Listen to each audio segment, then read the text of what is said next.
Hello दोस्तों, आप सभी लोगों का हमारे चैनल पर स्वागत है। आज मैं आप लोगों के लिए सराउंडिंग द हेवन के लेटेस्ट एपिसोड को लेकर आ गया हूं। मुझे उम्मीद है कि आप लोगों को यह एपिसोड पसंद आएगा, तो प्लीज आप लोग वीडियो को लाइक कर दीजिएगा। तो चलिए आप लोगों का बिना कोई टाइम जाए के चलते हैं इस एपिसोड की तरफ। इस एपिसोड की शुरुआत में हम लोगों को इरफान को दिखाया जाता है, जो की लिंगसू केव के सामने आ गया था और वो उसके अंदर जाने ही वाला था, लेकिन तभी एक आदमी यहाँ पर आ जाता है और वो इरफान को लिंगसू केव के अंदर में जाने से रोक देता है। और वो बोलता है, तुम्हारी यहाँ पर इतनी ज्यादा हिम्मत होगी कि तुम लिंगसू केव के अंदर में जाना चाहते हो? जिस पर इरफान बोलता है, ब्रदर मेरा नाम इरफान है और मैं यहाँ पर एल्डर वू किंग फैंग से मिलने आया हूँ। इस बात को सुनने के बाद यह आदमी अपनी जगह से नीचे आ जाता है और वो इरफान को अच्छी तरह से देखने के बाद बोलता है, तुम्हारा कल्टीवेशन लेवल तो बहुत ही ज्यादा कम है और तुम बोल रहे हो कि तुम्हें एल्डर वू जानता है। क्या तुम्हें सुबह सुबह मैं ही मिला था बुड़बक बनाने के लिए? और मैं तुम्हें सीधे सीधे बोल रहा हूँ, तुम यहाँ से चले जाओ, नहीं तो मैं तुम्हें मार मार कर यहाँ से भगा दूंगा। और ये आदमी ये बोलकर यहाँ से जाने लगता है, लेकिन तभी इरफान बोलता है, एल्डर वू आप कहाँ हैं? मैं आपसे मिलने के लिए आया हूँ। इस बात को सुनने के बाद इस आदमी को बहुत ही ज्यादा गुस्सा आ जाता है और वो बोलता है, तुमने यहाँ पर मेरी बात को ना मानने की कोशिश की है। और वो ये बोलकर इरफान के ऊपर हमला कर देता है, लेकिन इरफान बहुत ही आसानी के साथ में इसके अटैक को डॉज कर लेता है। इस चीज को देखने के बाद ये आदमी बहुत ही ज्यादा गुस्से में आ जाता है और वो अपने स्वॉर्ड को भी यहाँ पर समन कर लेता है और इससे इरफान के ऊपर हमला करने के लिए जाने लगता है। इस चीज को देखने के बाद इरफान भी बिल्कुल फाइट के लिए तैयार हो जाता है और वो अपने पंच को यहाँ पर रेडी कर लेता है। और ये आदमी जैसे ही इरफान के सामने आता है उसके ऊपर वो अपने पंच से हमला कर देता है, जिसकी वजह से वो थोड़ी दूर चला जाता है। इस चीज की वजह से इस आदमी को और भी ज्यादा गुस्सा आ जाता है और वो इरफान के ऊपर हमला करने ही वाला होता है, लेकिन तभी यहाँ पर एल्डर वू आ जाता है। इस चीज को देखकर ये आदमी एल्डर वू को ग्रीट करता है और एल्डर वू जब यहाँ पर इरफान को देखता है तब वो बहुत ही ज्यादा खुश हो जाता है और वो उसे अपने क्लैन के अंदर में ले जाता है और वो बोलता है, इरफान तुम्हें और पोंगो को गायब हुए 3 सालों का समय बीत गया है। और इरफान, मुझे जहाँ तक जानकारी है पोंगो को किसी ने ब्लैकमेल किया है और उसे अपने कंट्रोल में कर लिया है और वो अभी तक गायब है और मैंने हमेशा ही तुम दोनों की चिंता की है। बस मैं ये चाहता हूँ कि तुम दोनों दोबारा से यहाँ पर आ जाओ। इस बात को सुनने के बाद इरफान अपने मन में सोचता है, जब मैं पोंगो का पीछा कर रहा था तब मैं एशियंट मकबरे लैंगलिंग को छोड़ दिया था और यहाँ से चले जाने के बाद मैं यान कंट्री के चारों तरफ घूम रहा था ताकि मुझे और ज्यादा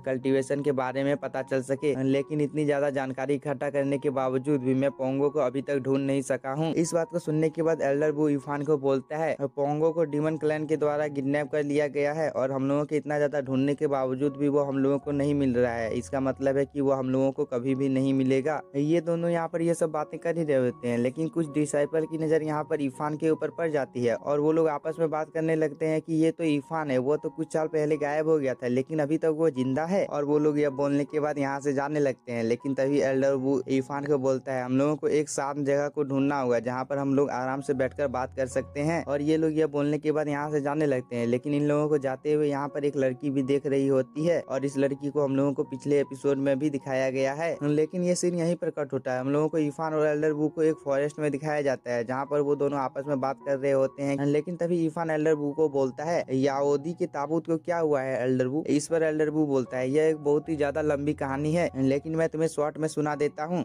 यह कहानी इंग टोंग के गिरने के बाद की है, जब हम लोग उस जगह पर जितने भी सारे लोग जा रहे थे उनमें से कोई भी दोबारा लौटकर वापस नहीं आया था, क्योंकि उस जगह से अर्थ एम्परर और लॉ एम्परर के भी कोई भी सुराग नहीं मिले थे, जिसकी वजह से वह जगह अचानक से बंद हो गई और इन लोगों का आज तक कोई भी सुराग नहीं मिला है। लेकिन इस चीज की वजह से बड़े भाई को होली लैंड द्वारा बहुत सारी जिम्मेदारियां दी गई और ये एशियन टॉम आज तक अपेयर दोबारा से नहीं हुआ है। लेकिन इस चीज में जो एक आदमी जिंदा बच गया था उसका नाम लिंग जू है। इस बात को सुनने के बाद इरफान बोलता है, मेरे जाने के बाद यहाँ पर इतना कुछ हो जाएगा, मुझे इस चीज की उम्मीद नहीं थी। इस पर एल्डर वू बोलता है, मुझे भी उम्मीद नहीं थी और तुम्हारी एशियंट होली बॉडी इतनी ज्यादा पावरफुल हो जाएगी। इस बात को सुनने के बाद इरफान बहुत ही ज्यादा शॉक हो जाता है, लेकिन तभी एल्डर वू इरफान के ऊपर हमला कर देता है और इरफान इनके अटैकों को डॉज करने लगता है। लेकिन एल्डर वू अपने बहुत सारे स्वॉर्डों से इरफान के ऊपर हमला करने लगता है, लेकिन इरफान भी बहुत ही आसानी के साथ में इन सभी स्वॉर्ड से अटैक को यहाँ पर डॉज कर लेता है। इस चीज को देखकर एल्डर वू यहाँ पर अपने पाम से इरफान के ऊपर हमला कर देता है, लेकिन इरफान इसे भी बहुत ही आसानी के साथ में डॉज कर लेता है। लेकिन ये पाम थोड़ा सा पावरफुल होता है, जिसकी वजह से इरफान थोड़ा सा दूर चला जाता है। इस चीज का फायदा उठाकर एल्डर वू दोबारा से इरफान के ऊपर हमला करने लगता है, लेकिन इरफान एल्डर वू के ऊपर हमला नहीं कर रहा होता है और वो बोलता है, आपको क्या हुआ है एल्डर वू? लेकिन एल्डर वू उसकी बातों का कोई भी जवाब नहीं देता है और वो दोबारा से अपने अटैक को क्रिएट करने लगता है और उससे इरफान के ऊपर हमला कर देता है। लेकिन इरफान भी यहाँ पर हार मानने वालों में से नहीं था, वो यहाँ पर एक एक करके सभी अटैक को डॉज कर रहा होता है। लेकिन तभी एक स्वॉर्ड इरफान के बहुत ही ज्यादा नजदीक से होकर गुजरती है और इरफान यहाँ पर इस अटैक से बाल बाल बचता है। लेकिन इरफान के सामने और भी बहुत सारे स्वॉर्ड आकर गिरने लगते हैं, जो कि आप लोग स्क्रीन पर साफ साफ देख ही सकते हो। इस चीज से बचने के लिए इरफान यहाँ से भागने लगता है ताकि उसे एल्डर वू के साथ फाइट करना ना पड़े और एल्डर वू के इसके रियल स्ट्रेंथ के बारे में पता ना चल सके। लेकिन एल्डर वू भी यहाँ पर इरफान का पीछा छोड़ने वाला नहीं था और वो कंटिन्यू इरफान के ऊपर हमला करने लगता है, जिसकी वजह से इरफान को भी थोड़ा सा गुस्सा आ जाता है और वो एक सील बनाकर एल्डर वू के सभी अटैक को डॉज करने लगता है। इस चीज को देखने के बाद एल्डर वू बोलता है, मैं भी तो देखना चाहता हूँ पिछले 3 सालों में तुम्हारी पावर कितनी ज्यादा बढ़ी है। और वो यह बोलने के बाद अपने बहुत सारे मल्टीपल स्वॉर्ड से इरफान के ऊपर हमला कर देता है। इस चीज को देखने के बाद इरफान यहाँ से भागने लगता है, लेकिन ये स्वॉर्ड यहाँ पर इरफान का पीछा छोड़ने का नाम ही नहीं ले रही होती है और पीछे से एल्डर वू भी अपने बहुत सारे मल्टीपल स्वॉर्ड से इरफान के ऊपर लगातार हमला किए जा रहा होता है। लेकिन इरफान भी किसी तरह करके इन अटैकों को डॉज कर रहा होता है, लेकिन इस चीज में उसे बहुत ही ज्यादा प्रॉब्लम हो रही होती है क्योंकि यहाँ पर स्वॉर्ड की संख्या बहुत ही ज्यादा होती है, जो कि आप लोग स्क्रीन पर साफ साफ देख ही सकते हो। और वो किसी तरह करके इन स्वॉर्डों को डॉज कर रहा होता है और पीछे से एल्डर वू भी अपनी पूरी पावर के साथ में इरफान के ऊपर हमला किए जा रहा होता है, जिसकी वजह से इरफान को और भी ज्यादा प्रॉब्लम का सामना करना पड़ रहा होता है। लेकिन तभी इरफान चतुराई दिखाता है और वो एक माउंटेन के सामने से गुजर जाता है, जिसकी वजह से बहुत सारे स्वॉर्ड इस माउंटेन से टकरा जाते हैं और ये सभी स्वॉर्ड यहाँ पर डिस्ट्रॉय हो जाते हैं और इरफान बहुत ही कूल तरीके से यहाँ से इस धूल के बीच में निकलता है और जो कि दिखने में बहुत ही ज्यादा कूल लग रहा होता है। लेकिन तभी इरफान एल्डर वू को बोलता है, अब आप यहाँ पर रुक सकते हैं। लेकिन एल्डर वू अभी भी हार नहीं मानते हैं और वो बोलता है, अभी तो मैंने शुरू किया है। और वो यह बोलकर अपने एक बहुत ही ज्यादा पावरफुल टेक्निक को यहाँ पर, जिसकी वजह से इस जगह पर बहुत सारे स्वॉर्ड का एक टोर्नेडो जैसा कुछ क्रिएट होने लगता है। इस चीज को देखने के बाद इरफान भी यहाँ पर फाइट के लिए बिल्कुल तैयार हो जाता है और वो अपने फर्नेस को समन करने ही वाला होता है, लेकिन तभी वो रुक जाता है और वो बोलता है, एल्डर वू का यहाँ पर मेरी जान लेने का कोई भी इरादा नहीं है, क्योंकि अगर वो चाहते हैं तो मेरी जान वो कब के ले चुके होते, क्योंकि एल्डर वू की पावर मुझसे बहुत ही ज्यादा है और वो बस यहाँ पर मेरा टेस्ट ले रहे हैं कि मैं यहाँ पर कितना ज्यादा पावरफुल हुआ हूँ। इरफान यहाँ पर ये सब बोल ही रहा होता है, लेकिन तभी हम लोगों को एल्डर वू को दिखाया जाता है, जो कि अपने अटैक को और भी ज्यादा पावरफुल कर लेता है और इससे यहाँ पर इरफान के ऊपर हमला करने ही वाला होता है। लेकिन तभी एल्डर वू अपने सभी अटैक को डिसअपियर कर लेता है और वो इरफान को बोलता है, सच में इरफान तुम्हारी पावर बहुत ही ज्यादा बढ़ गई है। मैं इस चीज को देखकर बिल्कुल शौक नहीं हूँ कि तुम इतना ज्यादा पावरफुल हो गए हो। इस बात को सुनने के बाद इरफान भी थोड़ा सा शौक होता है, लेकिन ये सीन यहीं पर कट होता है। हम लोगों को एक सारस को दिखाया जाता है, जो कि इरफान के पास आ गया होता है और इरफान बोल रहा होता है, एल्डर वू जब मैं यहाँ पर दोबारा आऊंगा तब मैं अपने साथ में पोंगो को भी लाऊंगा, चाहे इसके लिए मुझे कितना भी ज्यादा पावरफुल होना क्यों ना पड़े, मैं पावरफुल होकर रहूंगा। और इरफान के यह बोलने के साथ ही हम लोगों का ये एपिसोड हो जाता है खत्म और इसका नेक्स्ट पार्ट ही कुछ ही देर में अपलोड कर दिया जाएगा। तब तक आप लोग चैनल को सब्सक्राइब कर लीजिए और वीडियो को like. Thank you for watching.